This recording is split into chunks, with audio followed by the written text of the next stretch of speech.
Δες πώς φτιάχνω αυτή τη σύνθεση με αποξηραμένα λουλούδια σε ροζ τόνους.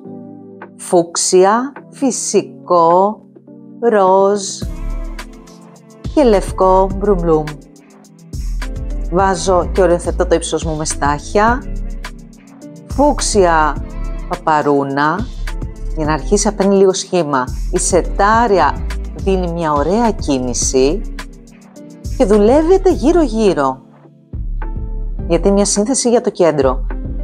Ροζ λαγκούρους για να την ξανοίξω χρωματικά και ακόμα πιο πολύ να την ξανοίξω χρωματικά το λευκό το μπρουμ, που επίσης γεμίζει πολύ ωραία τη σύνθεση.